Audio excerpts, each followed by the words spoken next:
আসসালামাইকুম। আমি আবুল হোসেন, বাংলাদেশ ওমেন্স আন্ডার-17 দলের কোচ। আমরা বর্তমানে ভুটান আছি। আমরা অনূর্ধ্ব-17 সাফ ফুটবল খেলার জন্য ভুটানে অবস্থান করছি। আমাদের মেয়েরা আল্লাহর রহমতে খুব ভালো করতেছে, প্র্যাকটিসও ভালো করছে। আমাদের আগামী 20 তারিখ ভুটান দলের সাথে খেলা।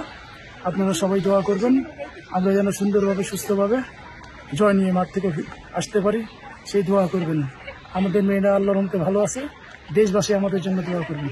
ধন্যবাদ। আমাদের দলের প্রথম ইঞ্জুরি কথাটা বলি। আমাদের দলে ইঞ্জুরি নাই, মানে যা থাকে এটা খেলোয়াড়দের সবসময় থাকে, এটা মেজর কোনো ইঞ্জুরি নাই।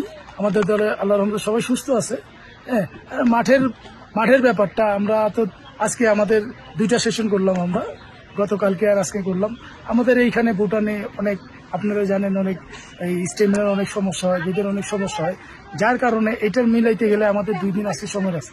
ইভেন মাঠ, আমাদের ঢাকার মাঠ আর এইখানের মাঠ অনেক ডিফারেন্স, কারণ এইখানের মাঠগুলি খুব ফাস্ট থাকে এবং ওয়েদারও খুব হার্ড থাকে, যার কারণে একটু সময় লাগে। আল্লাহর মতে খেলার আগে আমাদের মেয়েরা ভালো করবে, ভালো হয়ে যাবে ইনশাল্লাহ।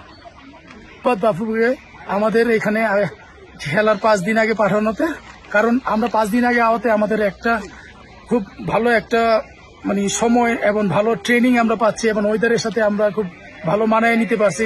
এটার জন্য আমরা খুব উপকার হচ্ছে আমাদের দলের। আমরা এইরকম যদি হয় আমাদের জন্য খুবই ভালো হয়। আমরা আল্লাহর রহমতে অনেকটা আগে আছি।